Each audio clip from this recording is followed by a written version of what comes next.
Entonces, simplemente tomo la palabra en este momento para darle un mínimo contexto eh, de lo que trata no solo la actividad, sino en el marco que la profesora Leticia Robles va a brindar esta conferencia, que para un grupo de personas acá en Uruguay es muy importante porque forma parte de las actividades preparatorias del 9º Congreso de Investigación Cualitativa en Salud, del cual la profesora Robles es una integrante histórica desde su primera edición en el año 2003 en Guadalajara, México.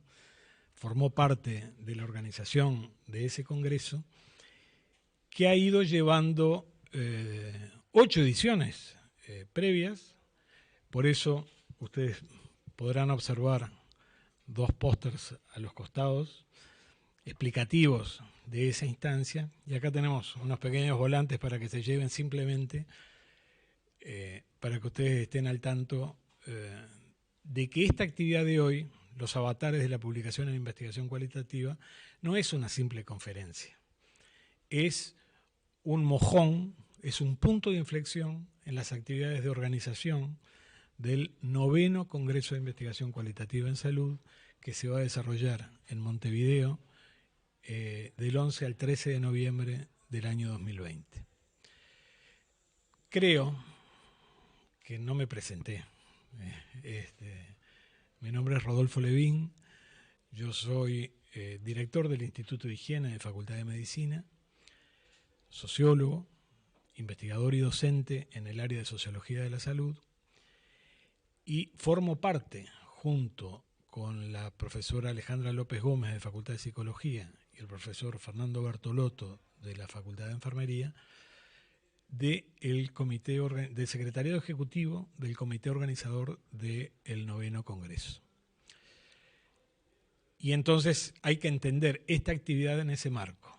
Y de ya descontamos de que ustedes, de alguna manera, y a punto de partida del interés que me consta ha generado el trabajo que la doctora Robles ya desarrolla desde hace un buen tiempo acá en Paysandú, en colaboración con una de las responsables, de la corresponsable del Polo de Medicina Social, la doctora Mariana Gómez, me consta de que van a ser replicadores de esa actividad. Entonces, sin duda, para mí es un honor tomar estas palabras previas a que la doctora Robles haga su presentación, y me consta de que entre todos estamos construyendo un espacio de acción colectiva. Ustedes habrán podido ver un despliegue tecnológico en la sala hoy.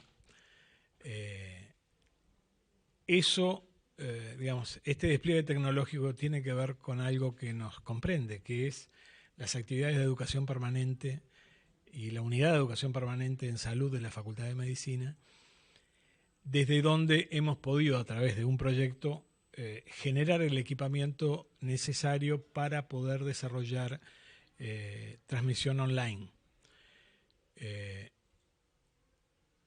Según me comunicaron los compañeros técnicos, estamos en este momento saliendo en vivo. Es así, a través del canal de YouTube que hemos promocionado en el afiche correspondiente. O sea, en este momento, desconozco el eventual auditorio, pero esperemos que los compañeros que forman parte del Congreso en su versión histórica, o sea, los históricos, tal vez nos están viendo ahora o tal vez lo verán después, porque esta conferencia va a quedar en un archivo en el repositorio del Congreso. O sea, de que estamos de alguna manera inaugurando una modalidad en Facultad de Medicina, que es la generación de materiales didácticos a los cuales vamos a acceder a ellos en forma diacrónica. O sea, incluso ustedes, si quieren después revisar los contenidos de esta conferencia, van a tener un simple link a un canal de YouTube donde van a poder acceder a la conferencia en su totalidad. Eso también hoy, y les pido disculpas por los avatares y la demora en iniciar la actividad, tiene que ver con estar dando inicio a una modalidad de trabajo que, si bien la hemos ejecutado antes, no habíamos podido hasta el momento sincronizar la salida online. Entonces, no quiero hablar mucho más, agradecerles la generosidad en recibirme y en recibirnos. Agradecer además la hospitalidad con la que me consta han tenido con la doctora Robles, una compañera ya de muchos años a esta altura en estas bregas y una visitante asidua del Uruguay, y esperemos que eso se siga reiterando. Así que bueno, Leticia, te paso la palabra. Bueno, muchas gracias por la invitación a participar en las actividades preparatorias del Congreso. Y bueno, como verán, es un título medio raro para una presentación académica, pero me interesa entrar a la discusión de algo que a todo mundo nos toca tarde o temprano cuando estamos en la academia, y que es esta cultura de la publicación, ¿no? Y la mejor manera de resumir cuál es el rasgo fundamental de la cultura de la publicación es el eslogan publicar o perecer, ¿sí? Hoy constituye una consigna imbricada de saberes y prácticas por las cuales nos encontramos en un estado de hipercompetitividad entre nosotros y de alianzas entre mafias más que de colaboración entre los académicos. Ello afecta no solo a la generación del conocimiento, sino también a las reglas de recompensa y castigos entre nosotros los académicos, que bien podríamos considerar una analogía con las leyes de una jungla académica de sobrevivencia del más fuerte, precisamente por sus prácticas depredatorias en la publicación académica. No soy la primera en afirmarlo ni decirlo, ni seré la última. Por el contrario, en las últimas décadas el asunto cada vez es más debatido, tanto al interior de la academia como por los no académicos. Solo un ejemplo: The Economist, una revista semanal inglesa con cierta ascendencia internacional, en cuyos artículos se analiza, además de la economía y la política internacional, los acontecimientos científicos, en junio del 2018 publicó una vez más un artículo en el cual los académicos no salimos incólumes por nuestras prácticas para publicar, particularmente las relativas a la calidad del conocimiento publicado y la inversión en ciencia que se está haciendo. Veamos algunos de los hechos por los cuales nos acusan. La productividad científica es uno de los indicadores más utilizados para evaluar la inversión en investigación científica e innovación tecnológica. Ello implica que el académico, el departamento o la universidad tengan un gran número de publicaciones. Las mismas deben estar publicadas en revistas de alto impacto y contar con un alto número de citas. El logro de dichas metas ha traído a la par una producción que dista de lo esperado.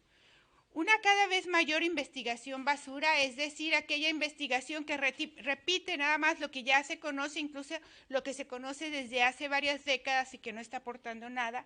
La investigación carente de estándares de calidad, es decir, se publica sin los más mínimos y entonces los resultados generalmente dejan mucho que desear o decir algo interesante. El conocimiento en áreas no prioritarias en términos sociales y el escaso desarrollo del conocimiento al repetir ya lo conocido. Aunado a ello, la existencia de los fraudes científicos de investigaciones inexistentes, las cuales las más conocidas están en el ámbito de la salud y sobre todo en las ciencias de la biomedicina, hablemos genética, medicina molecular, etcétera, que han sido los escándalos más sonados, pero eso no implica que no se estén dando en todas las áreas de la salud y en otras áreas.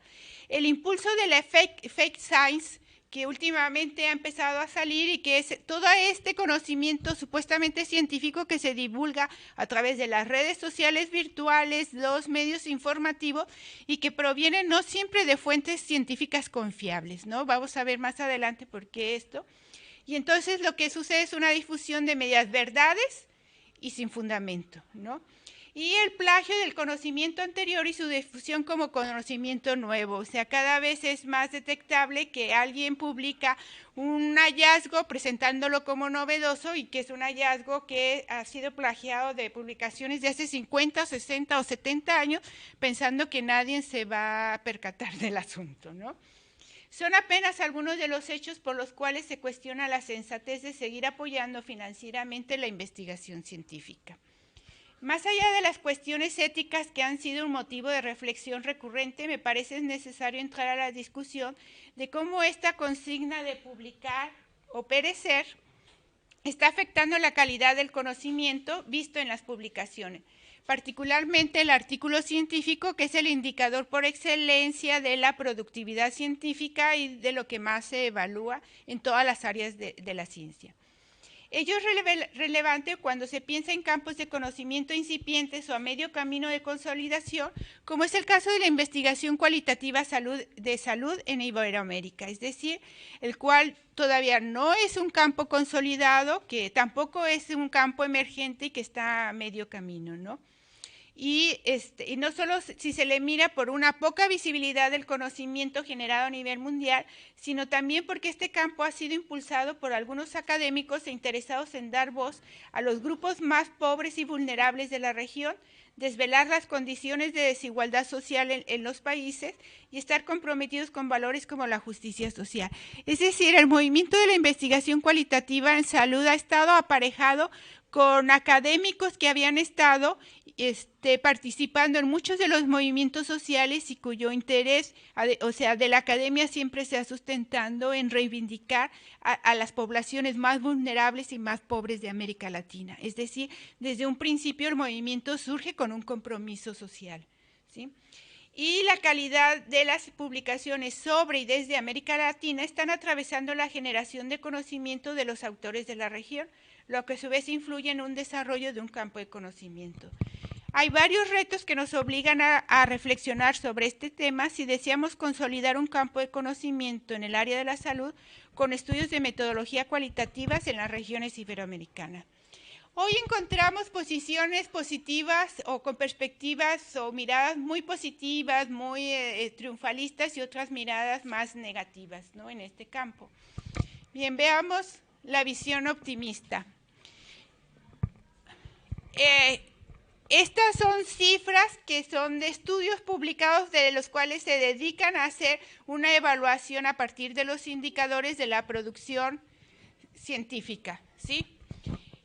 Si bien es cierto que hay un aumento en el número de artículos de investigación cualitativa, tanto en revistas médicas como de enfermería, una característica del movimiento de la investigación cualitativa en salud es que ha estado muy ligada a la enfermería, ¿no? Muchos de los pioneros en este campo pertenecen al área de la enfermería y, por ejemplo, uno de los sociólogos más renombrados, Strauss, de teoría fundamentada, él decide irse a la Universidad de California a la Facultad de Enfermería, ¿no?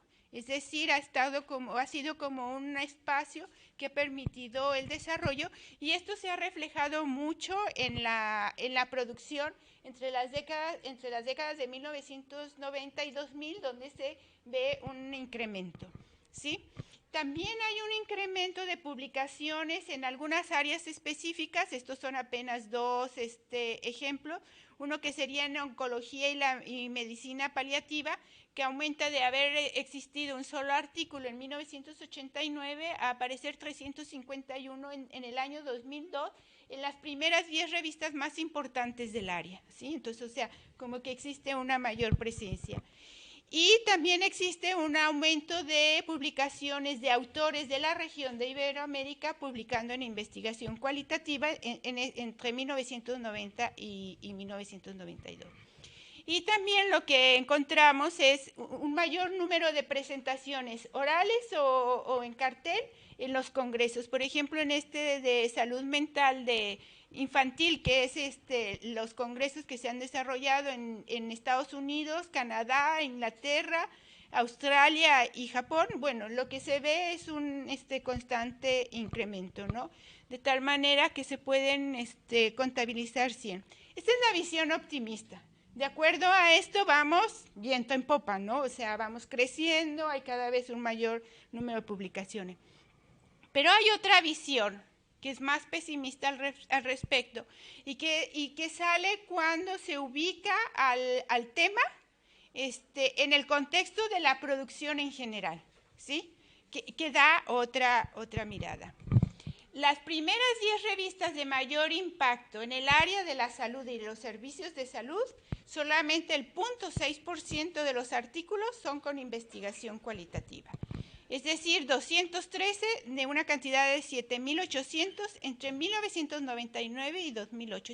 Es un periodo amplio, ¿no? Entonces, aquello que decíamos, ay, cada vez es un mayor número, cuando se contrasta con la producción en el área, estamos muy abajo. Lo mismo sucede en algunas áreas especializadas. Veíamos cómo decían que en oncología y cuidados paliativos había un cada vez número mayor de publicaciones, pero cuando estas se ponen en contexto, resulta que solamente representan el 11%.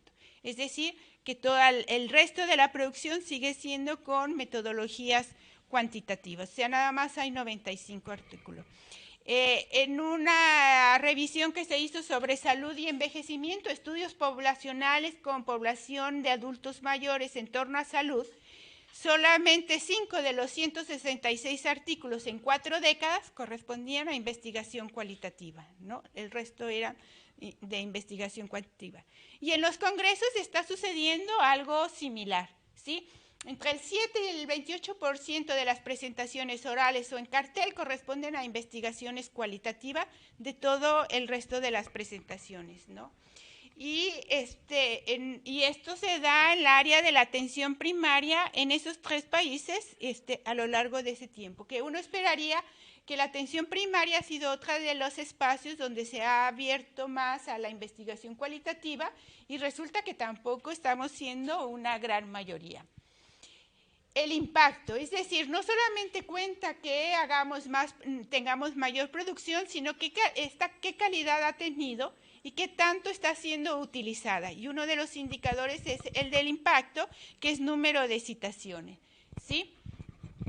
Y por ejemplo, la British Medical Journal, que es una de las más prestigiadas en el área de la salud, que es multidisciplinaria, es decir, no solamente es medicina, sino también servicios de salud, políticas sociales y da albergue algunas de las disciplinas, entre ellas enfermería, que está en el Q1, es decir, los factores de impacto se dividen en cuatro grupos y siempre el que tiene el factor de impacto más alto se conoce como el Q1, ¿sí? Es decir, ahí está. Entre 1997 y 2000 hubo 121 artículos de investigación cualitativa frente a los 515, o sea, ya vamos en desventaja.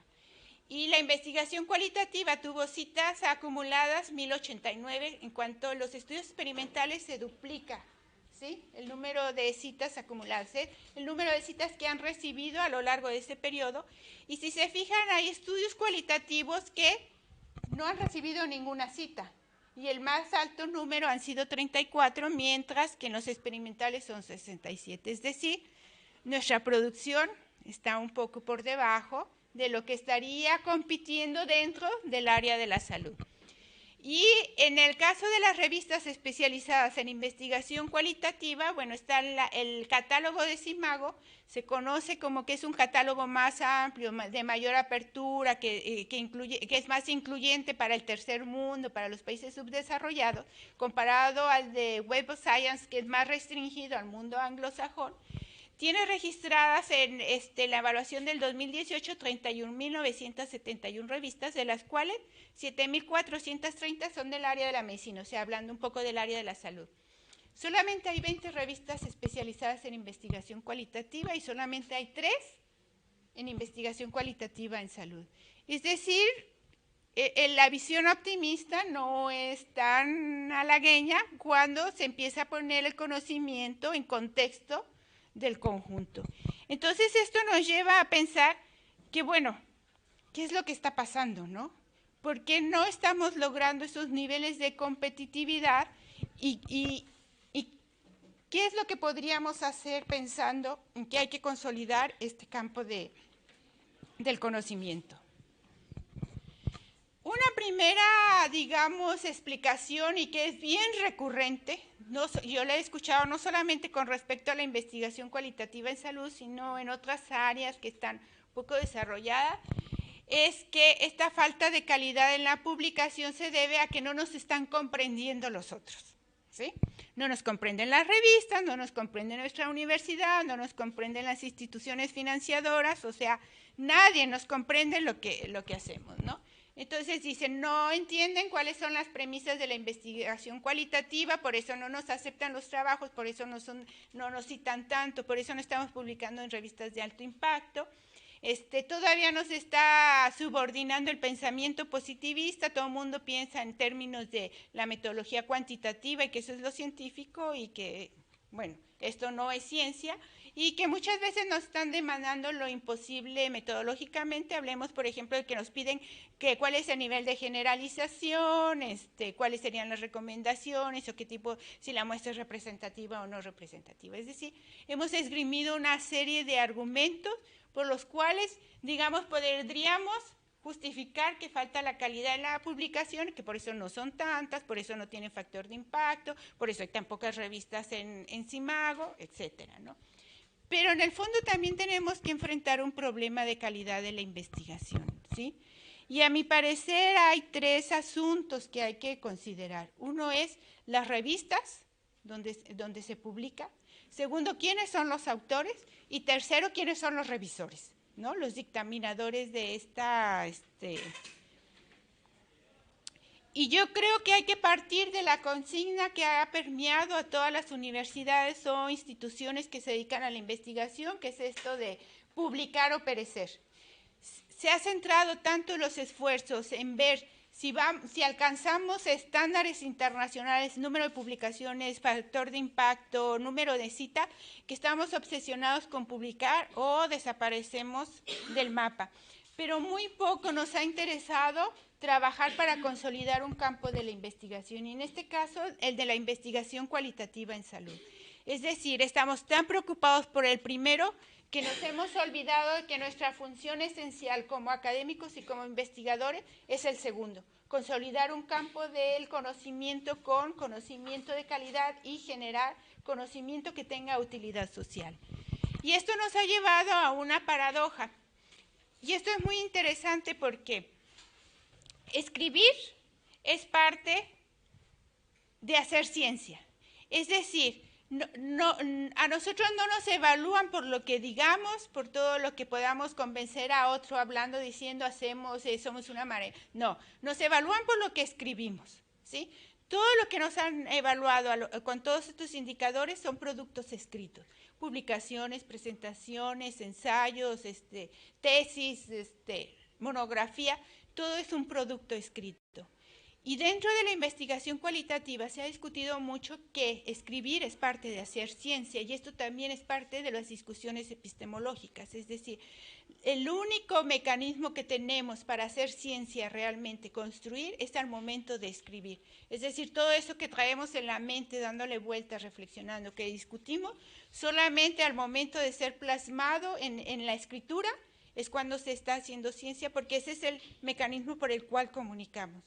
Sin embargo, debido a esto de publicar o perecer, estamos cayendo en algo que el personaje de esta novela de un escritor francés de esa época, del siglo XIX, es una novela que habla de por qué hay escritores que no escriben novelas más, ¿sí? ¿Por qué se niegan a escribir?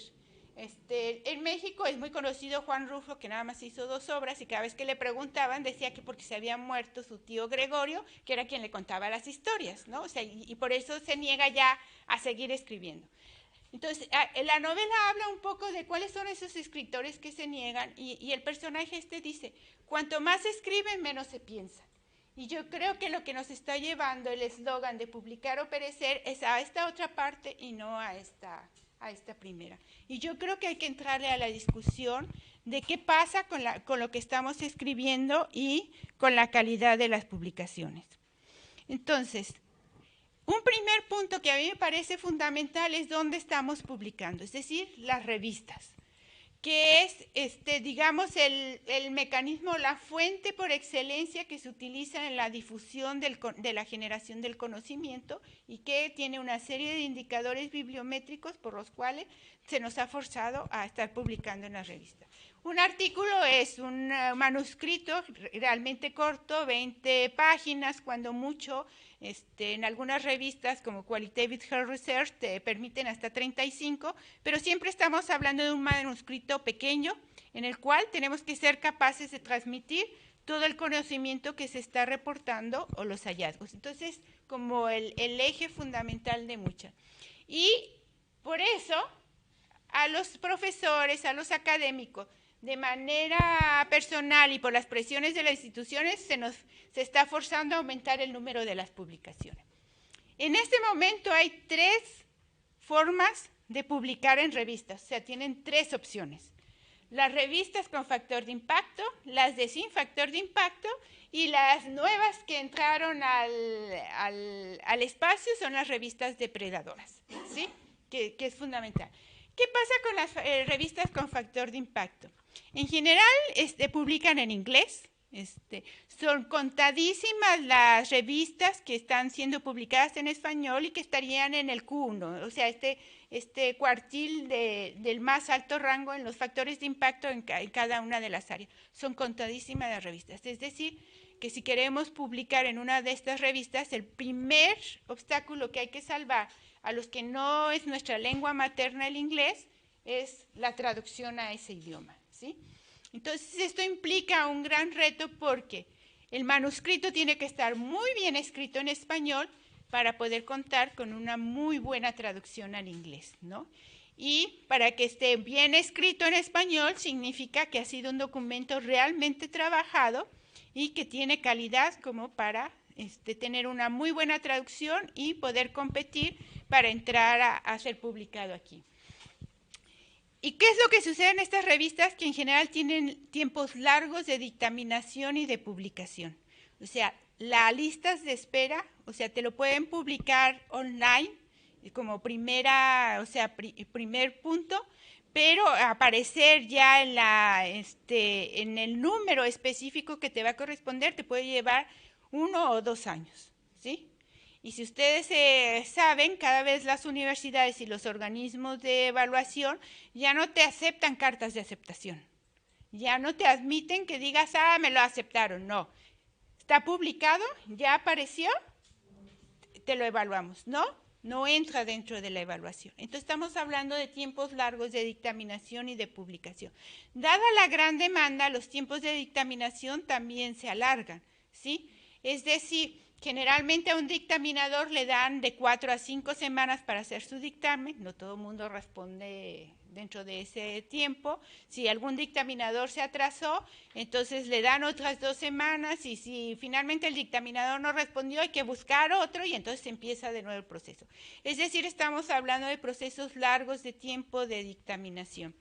Y esto tiene que ver también con un asunto de falta de previsión en los tiempos de los proyectos de investigación. Generalmente se usaba comprometerse con que se van a publicar 1 o 2 artículos de este proyecto dentro del tiempo que recibe el financiamiento. Ahora es imposible cumplir con esa meta, ¿no?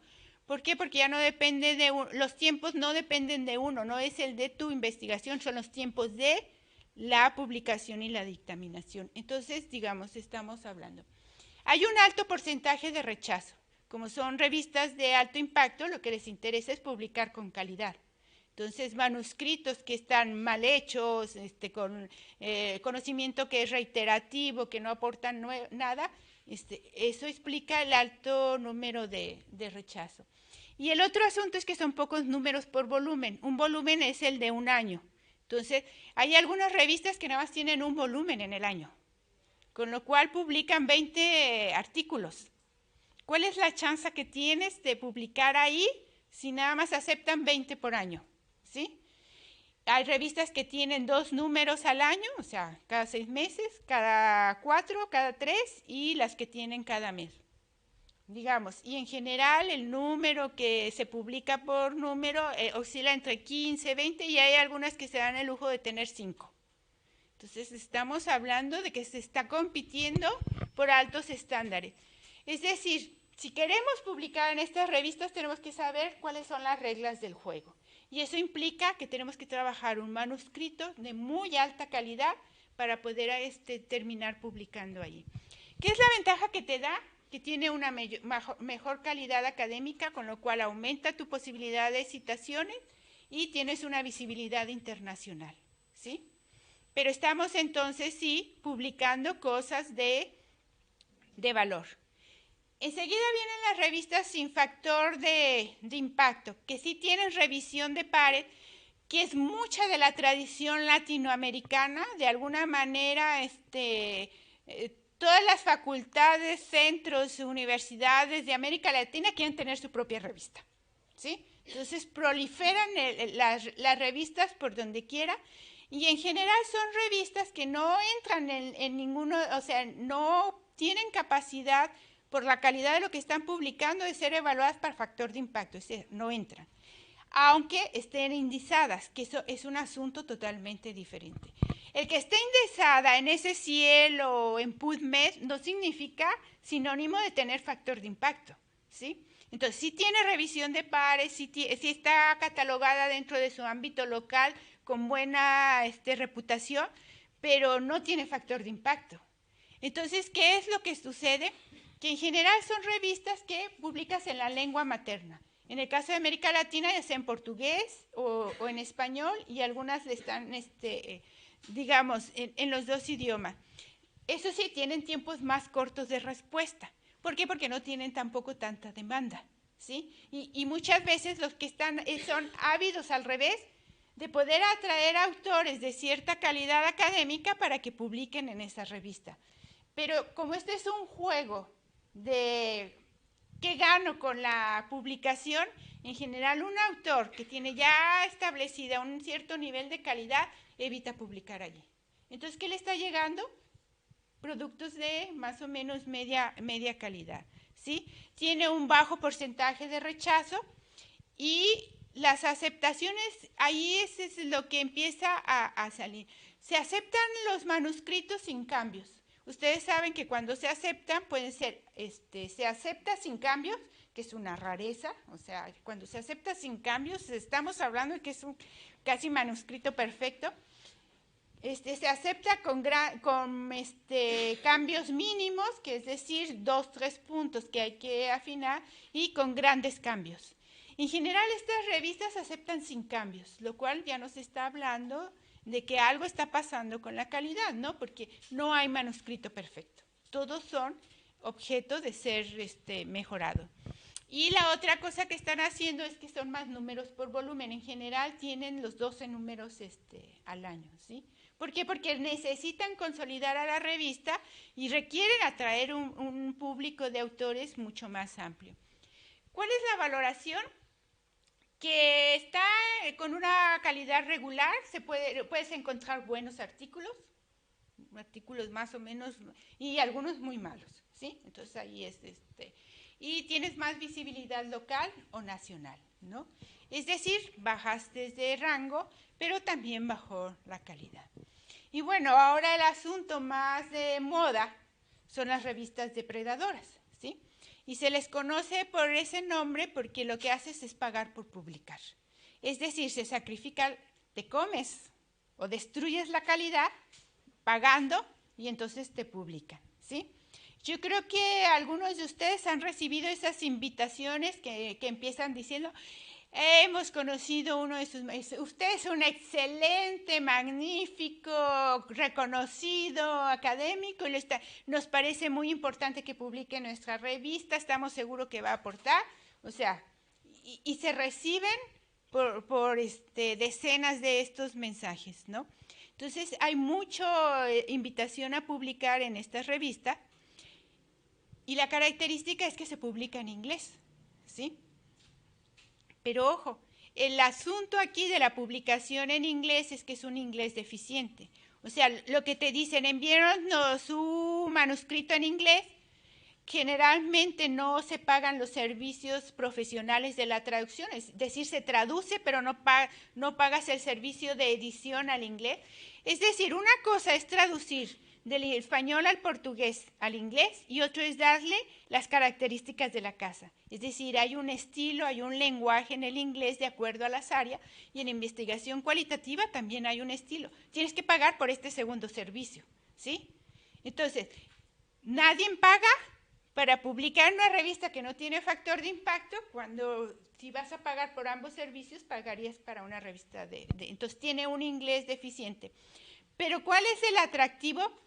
que como nos están presionando para publicar en el exterior, es mejor valorado en el currículum que tengas una publicación en inglés, bueno, te están ofreciendo las puertas abiertas para eso. El otro asunto es su rápida aceptación y publicación. Tú puedes enviarlo hoy, pasado mañana ya tienes tu carta de aceptación y la próxima semana lo tienes publicado. Entonces, ¿qué es lo que está haciendo?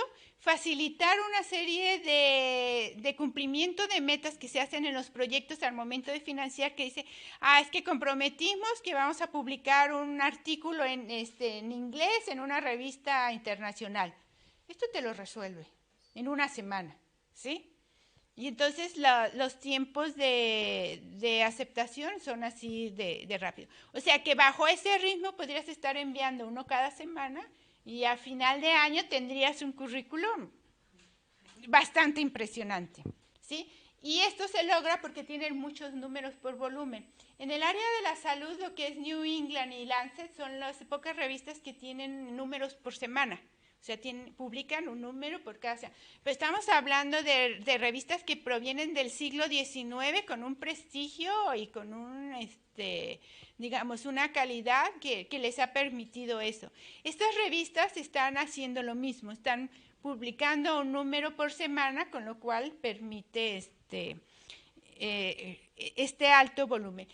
¿Cuál es el otro atractivo? Que, por ejemplo, Elsevier y Springer, que te ofrecen una vez que está aceptado tu artículo, a colocarlo como abierto, el Open Access que cada vez se está haciendo, pero te están cobrando $3,000 americanos, ¿sí?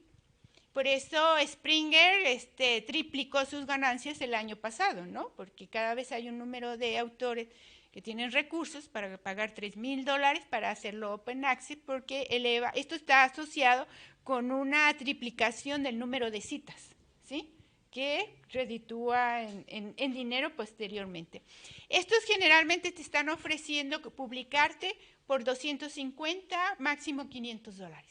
Entonces, que frente a la competencia de las editoriales bien establecida, bueno, esto es muy atractivo, ¿no? Entonces, estamos llegando.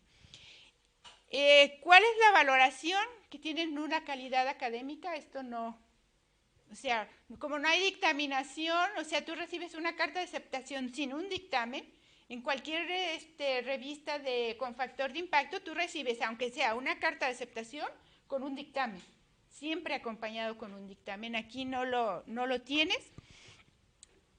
Produce escasas citaciones y yo creo que el problema más serio que está empezando a aparecer para América Latina es que se están infiltrando en las listas de revistas de excelencia de los países. Hay un estudio de Brasil. Ustedes saben que la CAPES clasifica a las revistas brasileñas en A1, A2, B1, B2 y así del más alto hasta el más bajo. Los que son investigadores de CAPES, entre más publiquen en las revistas A1 o A2, tienen mayor prestigio, adquieren un sobresueldo, o sea, va acompañado. Hay un estudio del año pasado que se les han infiltrado, hay varias revistas depredadoras en la lista de B1 y B2, ¿sí? Con lo cual, o sea, tienen una capacidad de penetración impresionante, ¿no?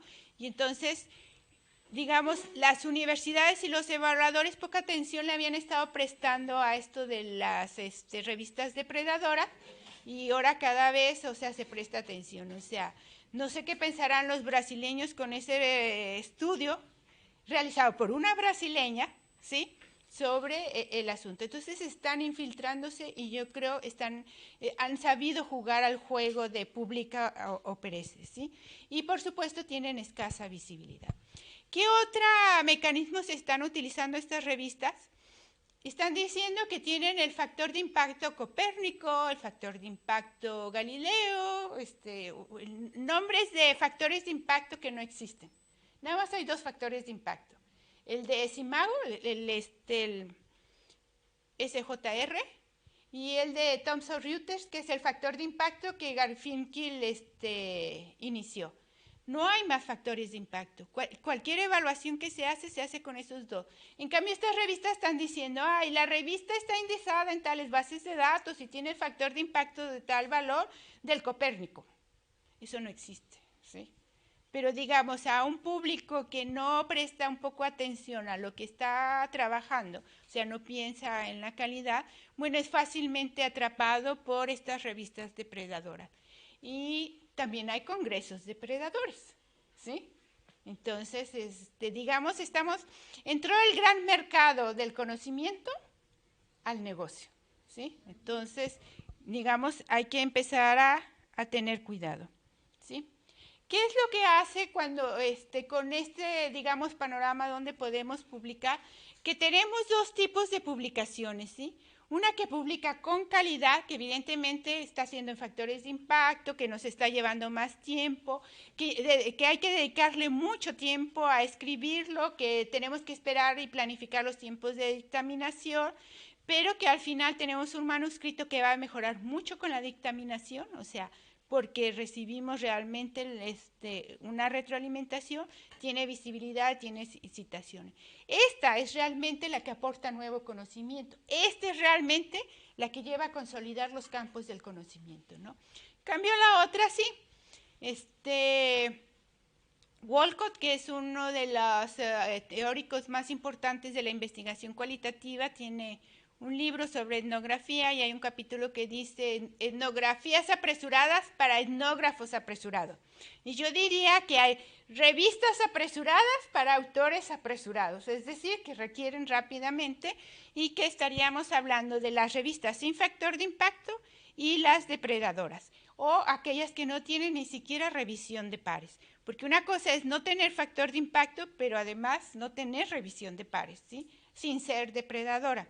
Esto, por supuesto, nos lleva a escribir sin pensar, sin teoría, sin hallazgo y estar sin impacto, de muy mala calidad, y que para lo único que sirve es para crear esto que se conoce conocimiento basura, que no dice nada, pero son excelentes para los currículums prolíficos.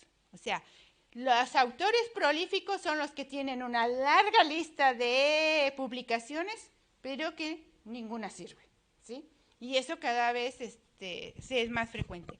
Yo no sé acá, pero en mi país eso de cuando uno tiene que entregar para evaluación en ciertos programas y el de adelante llega con 3 bultos así grandes de las comprobaciones de sus publicaciones y uno llega así con uno, al principio uno se sentía así como que decía, pues yo nomás hice esto y acá lleva eso, pero después vas viendo que son currículos prolíficos, ¿no? O sea, han publicado mucho en estas revistas depredadoras.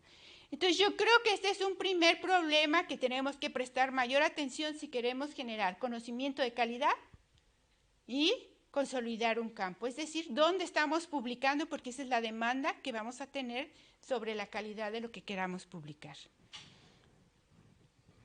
El otro asunto es quiénes son los autores, o sea, quiénes publican, ¿sí? Y hay diferentes estilos de autoría. O sea, hay dos tipos básicamente. Lo que es la autoría única, es decir, artículos que nada más tienen un autor y y aquellos que tienen coautores, es decir, que tienen 2 o más autores en la autoría. Son los dos estilos que existen y que han existido, ¿sí? Pero cada uno tiene ciertas especificidades. La autoría única ha disminuido en las últimas décadas. Todavía era 1/4 de la producción a nivel mundial en todos los campos del conocimiento en la década de 1980. Para la década del 2000 disminuyó al 10%. Parte de la explicación es que cada vez las instituciones se están forzando a crear grupos de investigación o redes y que la única manera de comprobar que existe el grupo o las redes es publicar en coautoría, ¿sí? Entonces esto haciendo que disminuya drásticamente. Pero esto no ha quitado la característica central de la autoría única. En general son los autores con la calidad académica y que se les considera la autoridad en su campo. Es decir, aquellos autores que nosotros citamos como los teóricos más importantes, los que han aportado la mayor contribución en nuestro campo, generalmente tienen publicaciones de autoría única, ¿sí? Este es un rasgo muy importante para identificar a ciertos... Cuando uno tiene que discriminar si al que estoy leyendo vale la pena o no la pena, hay que buscar sus publicaciones y veamos cuántas autorías únicas tiene. Eso nos empieza a hablar de si tiene o no autoridad en el campo o en el tema. Y las coautorías, en cambio, así como disminuye la autoría única, incrementa la otra. Pero también se está incrementando el número del promedio de autores por artículo, pasa del 2.6 al 4.1, con lo cual aumenta. Y bueno, en el 2018 ustedes saben que en PubMed se registró que un artículo que eran 3 párrafos ocupó 165 líneas para enlistar a los 250 autores del artículo, ¿no? O sea, cosas de esas que uno dice qué pasó aquí, ¿no? Y de esos ejemplos hay muchos en todas las áreas del conocimiento. Es decir, está aumentando el número de autores. ¿Esto por qué? Porque es el indicador por excelencia de la cooperación internacional o nacional. La única manera que tenemos de comprobar que Mariana y yo estamos trabajando es publicar un artículo en coautoría. Si no lo tenemos, no podemos demostrar, por más que hayamos trabajado juntas, por más que hayamos hecho trabajo de campo juntas, eso no nos va a evaluar, sino el hecho de la publicación. Entonces es un indicador fundamental y las instituciones y las universidades cada vez están empujando más. En mi universidad cada vez les interesa más la cooperación internacional y la única manera de mostrarlo es con la coautoría. Y también porque es digamos, es lo que ha alentado la formación de grupos o redes. Pero esta coautoría ha traído al parejo una serie de prácticas de malas conductas o malas prácticas, entre otras que es la autoría injustificada, aunque hay otras prácticas que es, por ejemplo, los autores fantasma, que es el que realmente escribió el manuscrito, le pagaron por escribirlo, es una negociación, pero yo aparezco como autor, que es diferente a quien ha participado en la elaboración del manuscrito y que en algún momento lo sacaron. Eso es la exclusión, ese es otro fenómeno diferente, ¿no? Pero cada vez, por ejemplo, en la industria químico-farmacéutica, cada vez se discute el asunto de los autores fantasmas. O sea, le pagan a quien la compañía contrató y al líder del equipo de investigación se coloca como el autor, ¿sí? Entonces eso. Digamos, estos estilos están dando origen a que se aumente la productividad individual, es cierto. Si yo escribo un artículo en coautoría, o sea, es menos tiempo porque participamos varios, puedo producir más, aparecen más artículos, pero también está apareciendo el fenómeno de la autoría injustificada. Y algunas de las prácticas bien conocidas, ¿no? Que es regalar la autoría. La más conocida y que yo conozco desde que empecé en esto de la investigación es, tú me anotas y yo te anoto. Es decir, no me meto en tu artículo, pero tú me anotas y cuando yo haga el mío, yo te anoto. Esta es una reciprocidad mal entendida, ¿no? La otra es que confundimos muchas veces, y algo que no se ha discutido muy bien, que es una cosa es participar en la investigación y otra cosa es convertirse en autor. Son dos roles totalmente diferentes. No porque alguien haya participado en la investigación automáticamente lo hace un autor. Es decir, hay una lógica de la investigación que requiere un trabajo, pero hay una lógica de la exposición, que es la publicación, que requiere otro trabajo. Y no porque hayas hecho el primero significa que automáticamente te da derecho. Tienes que hacer el trabajo del segundo. Entonces, para pasar de investigador y continuar como autor, hay que trabajar en la segunda parte. Hay muchos que solamente participan en la primera y terminan apareciendo como autores. Es una autoría injustificada.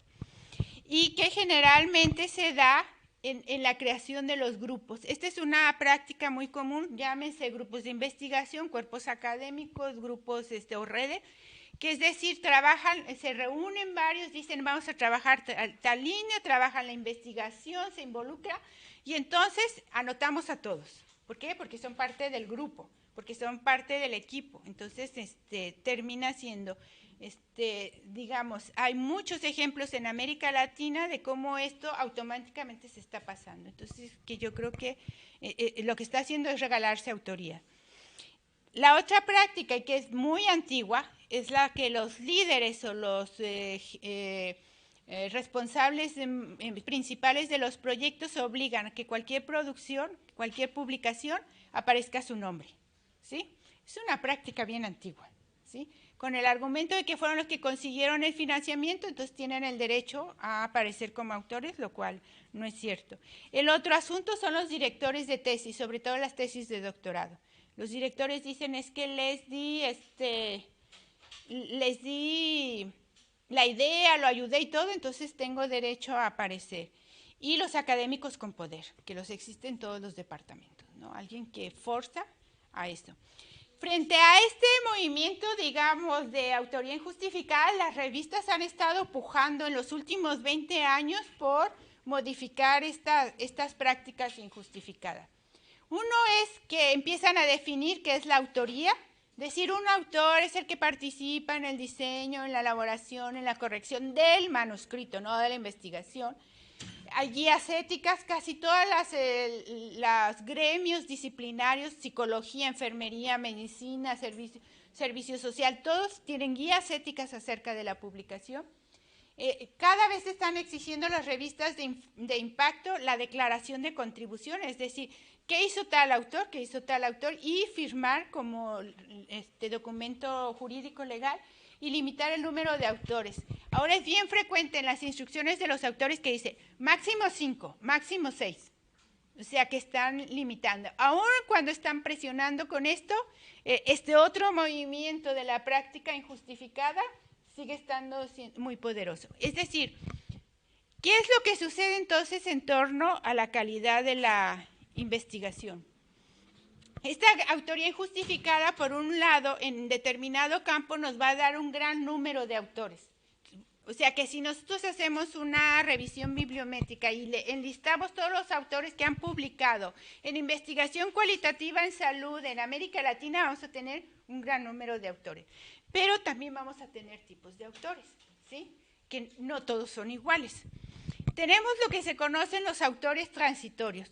Son aquellos que ocupan el gran número, generalmente representan entre el 80 y el 90% de un campo, pero que tienen poca productividad, nada más van a encontrar 1 o 2 artículos que han publicado en ese campo o en ese tema, ¿sí?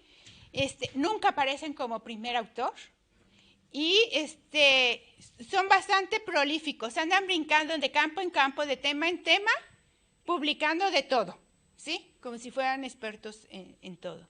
Entonces, sí, y lo que resulta que en un campo específico publican 1 o 2 y ya nunca los vuelves a ver aparecer, ¿no? Entonces, digamos, entran y salen de los campos sin hacer ninguna contribución. Están los autores continuos, que es donde se asienta básicamente la generación del conocimiento con calidad, la producción con calidad y las consolidaciones de los campos de conocimiento. Uno, porque tienen una permanencia de largos años, o sea, generalmente están publicando en un campo, trabajando un tema durante 1, 2 o 3 décadas, depende en el momento en que los analice uno, ¿no? Pero, por ejemplo, académicos, digamos, envejecidos, los encuentras publicando durante 4 o incluso hasta 5 décadas en un campo específico. Esto no solamente hace que tengan una alta productividad porque conocen el campo, saben qué hay que aportar de nuevo conocimiento, y la otra característica es que aparecen mucho de primer autor, ¿sí? No son coautores, o sea, no es el segundo, el tercero, el cuarto, es el primer autor. Esto les permite, digamos, tener una producción de calidad, ¿no? O sea, es alguien que ha estado trabajando un tema, reflexionando, avanzando, con lo cual, conforme va pasando el tiempo, van haciendo contribución. Y tenemos a los novicios, que en general son los estudiantes de doctorado o los recién egresados del doctorado, ¿sí? Son los que acaban de ingresar al campo, tienen 1 o 2 publicaciones, pero uno los puede identificar porque aparecen por lo menos en una de esas como primer autor. Digamos, un recién egresado de doctorado, uno que está todavía de estudiante, que aparezca de primer acto, podríamos pensar en que podría convertirse en un autor continuo, dado que está ingresando, ¿sí? Estos dos son precisamente los que permiten la consolidación de un campo del conocimiento y aportar conocimiento, o sea, a alguien que ha estado trabajando permanentemente. ¿Y cuáles son las prácticas de estos autores continuos? Hay análisis en todas las áreas del conocimiento, ciencias sociales básicas, física, matemáticas, astronomía, de la salud, donde se analiza cuáles son las prácticas de estos autores continuos. La primera es que tienen una producción de autoría única principalmente, pero también en coautoría, que aparecen mucho de primer autor y que las coautorías que trabajan es máximo con 2 o 3 autores. Es decir, no publican con 4, 5 ni 6, o sea, publican o con 2 o con 3. Y esto lo hacen porque dicen que tienen que tener un par que les permita la discusión al mismo nivel para crear con calidad, ¿sí? Y la otra característica es que tienen 1 o 2 coautores que los acompañan a lo largo de la vida académica. Es con quienes permanentemente están publicando. Es decir, que no solamente aquí hay un vínculo académico, sino que hay un vínculo de afinidad y de amistad que ha permitido consolidar ciertas líneas de investigación porque se publica. Y no significa que toda la producción sea con ese otro coautor o 2 coautores, sino que entran y salen, pero son con quienes más tienen permanencia. Están publicando revistas con factor de impacto, si bien en el inicio de sus carreras publicaban en revistas sin factor de impacto, pero con revisión de pares, conforme van avanzando, van aumentando los niveles y buscan estar publicando en revistas de factor de impacto. Tienen un mayor número de citaciones acumuladas, es decir, que a lo largo de la vida van acumulando citaciones y, por supuesto, tienen una visibilidad tanto nacional como internacional y se les considera que son autores líderes. Es decir, son capaces de identificar temas interesantes y empezar a trabajar y seguir avanzando en el tema, o son de los que permiten vislumbrar dónde hay transiciones y entonces entrar a un cambio. El otro papel que están jugando estos autores es lo de ser autores puente, es decir, son los que conectan un grupo con el otro, es decir, si bien trabajan con un autor o 2 para las coautorías, de pronto publican con 2 o 3 autores de un grupo para enlazarlos con otro grupo, es decir, puede publicar con alguien de Brasil y de Argentina y alguien de México, y entonces lo que hace es funcionar de autor puente para vincular a este de Argentina y este de Brasil, y entonces esos 2 después pueden seguir trabajando juntos. Es decir, son los que empiezan a enlazar autores con cierta calidad unos con otros, o a los autores novicios empezarlos a jalar. Trabajan un solo tema a la vez. Es decir, no están trabajando 2 o 3 temas a la vez, sino trabajan uno, son secuenciales. A lo largo de su vida, entonces terminan trabajando muchos temas, pero de manera secuencial y los temas siempre están ligados por un eje conductor. Y otra característica es que ellos publican sus presentaciones de los congresos. Está bien documentado que las presentaciones orales o de cartel en los congresos solamente llegan a publicaciones entre el 8 y el 20%. ¿Sí? De lo que se presentaba en los congresos. Los autores continuos publican sus presentaciones, o sea, las presentan en los congresos, las trabajan, reciben retroalimentación, las vuelven a trabajar, probablemente lo vuelven a presentar en un seminario, reciben retroalimentación y entonces están listos para crear el manuscrito para enviarlo, con lo cual elevan sus posibilidades de publicación, ¿no?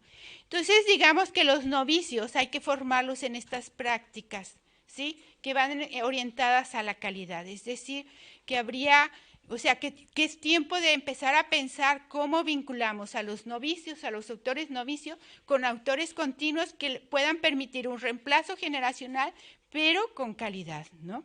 Entonces, digamos, ese es otro asunto que tenemos que ver en la publicación. Y el tercero es quienes nos dictaminan, ¿sí? Y esto tiene que ver con las revisiones que se conoce como la revisión de pares, ¿sí? La revisión de pares, quienes los administran son los editores de las revistas o de las editoriales y son quienes lo gestionan. Ellos deciden a quién enviarle, a quién invitar de revisor y todo esto. O sea, no es algo que quede en las manos de los autores, sino en la mano de los editores.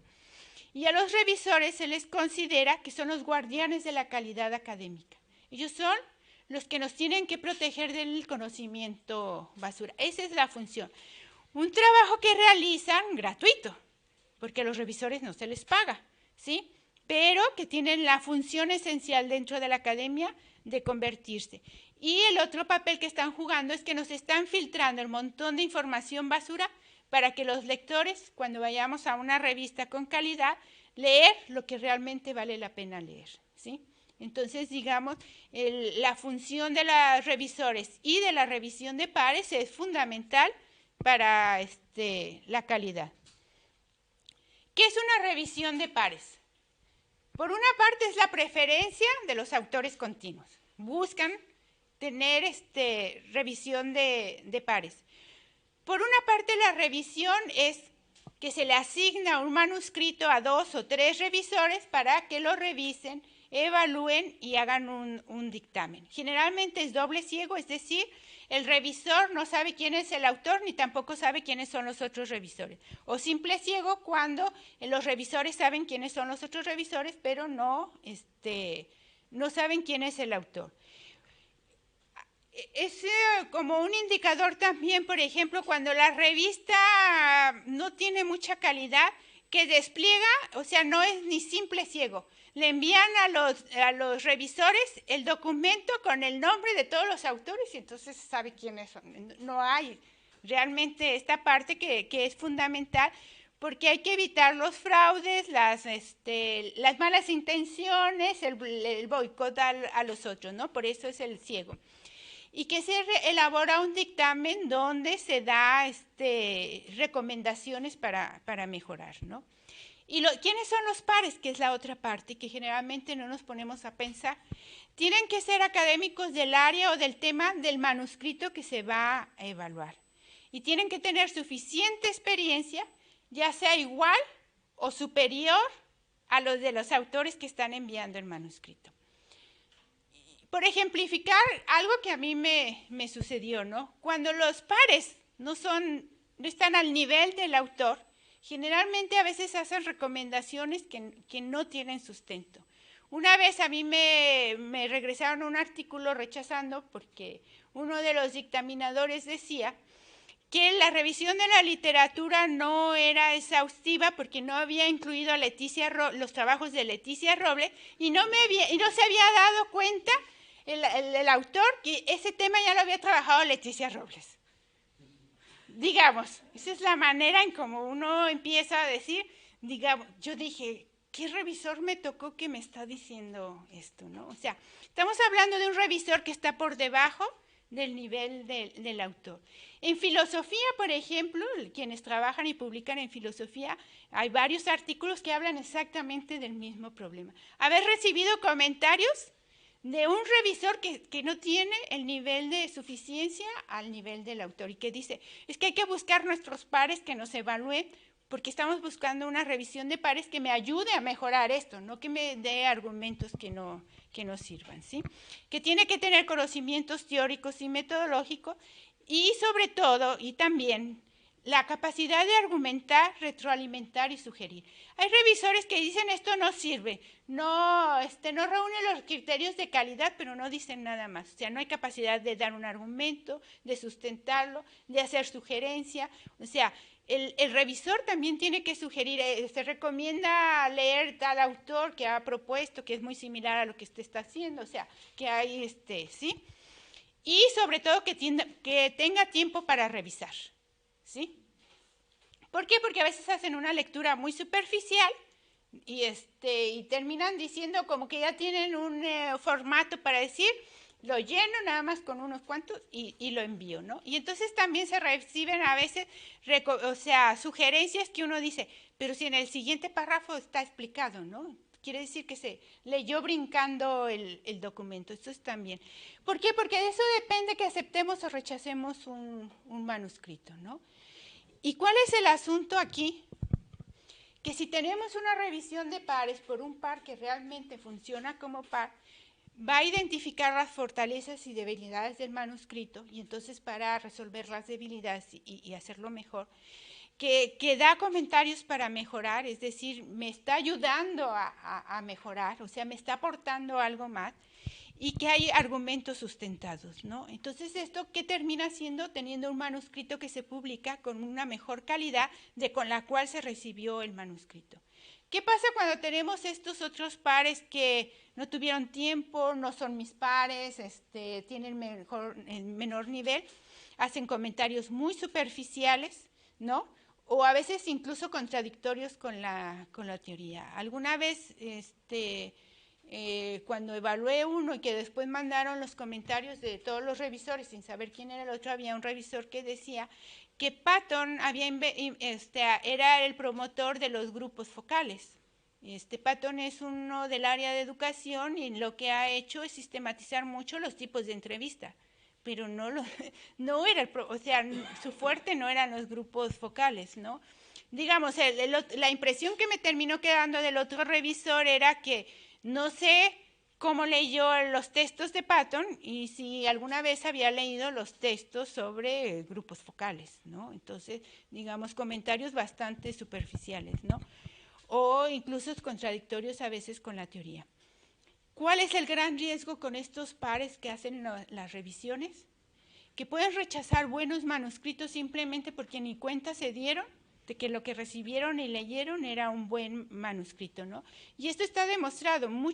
Algunos de esos buenos manuscritos que fueron rechazados con dictámenes tan deficientes son publicados incluso en revistas de mayor factor de impacto o de mayor nivel y que reciben un alto número de citaciones y que no hubo casi modificaciones de un manuscrito al otro. Es decir, no es que haya mejorado sustancialmente y sea otro, es el mismo y que se publica. ¿Por qué? Porque fue rechazado por un revisor que no tenía la menor idea.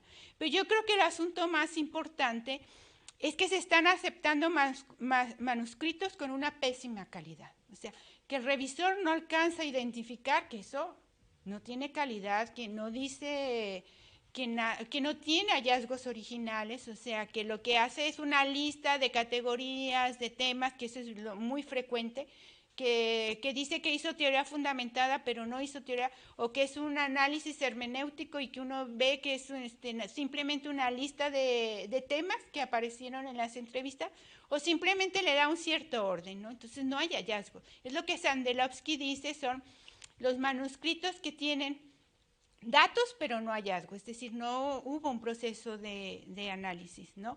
Y sobre todo que tienen ausencia de teoría. Y yo creo que este es un asunto fundamental en la investigación cualitativa en salud, porque mucho de lo que leemos son listados de categorías que no tienen ningún sustento teórico. ¿Por qué? Porque no hay teoría. Y ahí es donde uno se pregunta qué hicieron los revisores, ¿no? ¿Por qué pasó un manuscrito de esa naturaleza a ser publicado, ¿sí?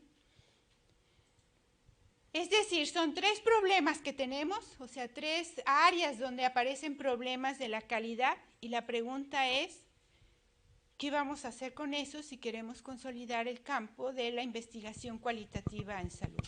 Yo creo que hay que partir y reconocer que no van a dejar de presionarnos con lo de publicar y perecer, ¿sí? O sea, es algo que llegó para quedarse, o sea, eso es inevitable.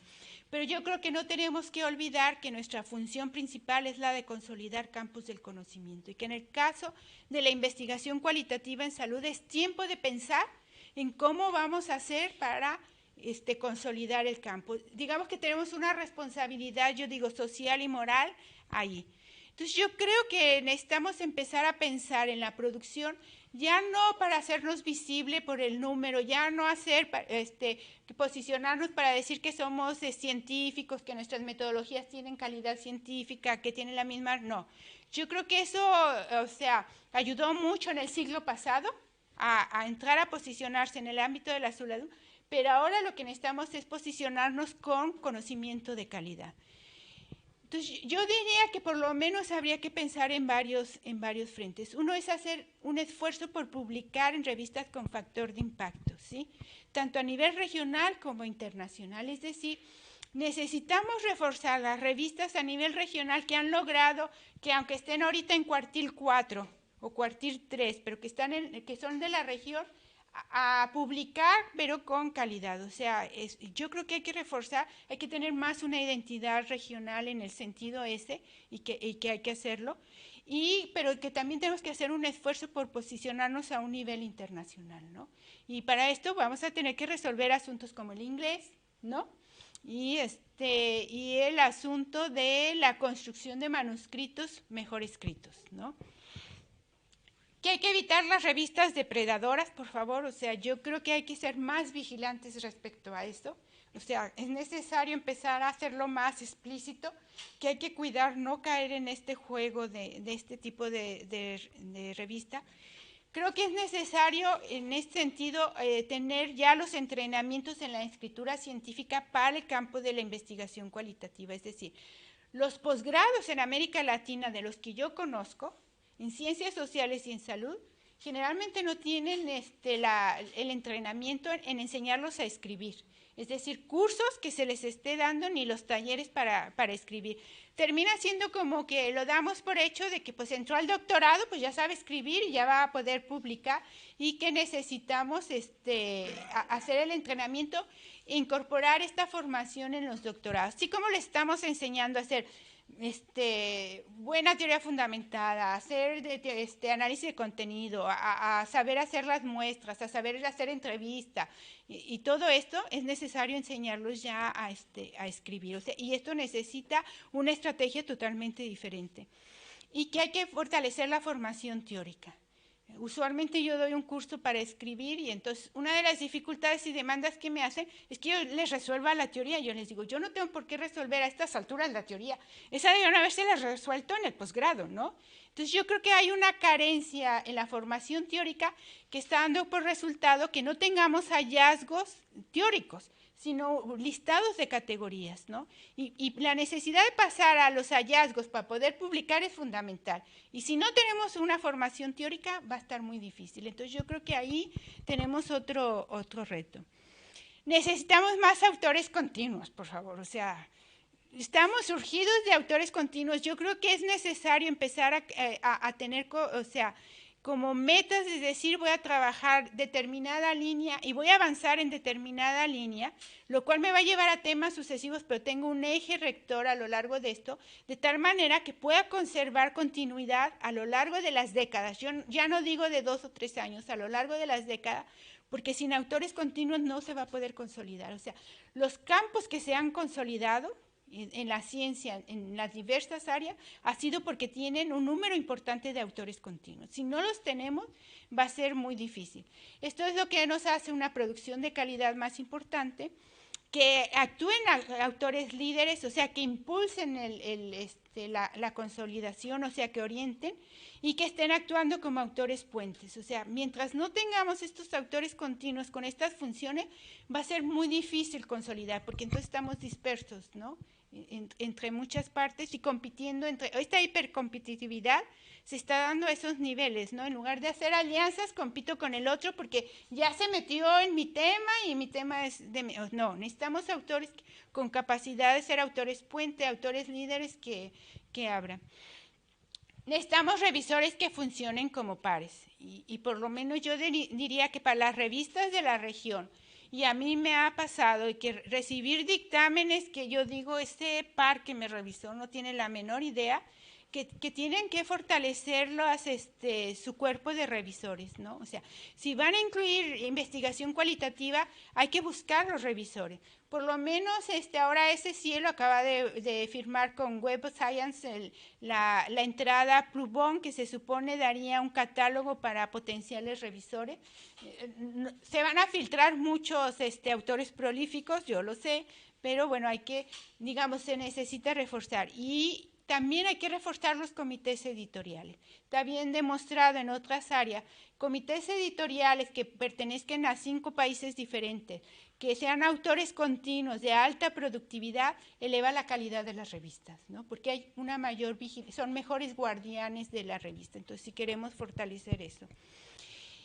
Y necesitamos formar a los jóvenes investigadores en estas prácticas, yo diría, más orientadas a pensar no solamente en no perecer en la academia, sino en consolidar, ¿no? Y entonces, digamos, ahí tenemos una deuda intergeneracional que tenemos que, digamos, garantizar un reemplazo generacional que permita consolidar al campo. O sea, los que vamos ya casi de salida, hemos hecho nuestro papel, pero a los jóvenes les va a tocar terminar de consolidar el campo y necesitamos formarlos en estos valores. Entonces yo dejaría ahí una serie de reflexiones, de señalamientos y de preguntas en términos de ¿Qué hacemos para consolidar nuestro campo para producir con calidad? Muchas gracias.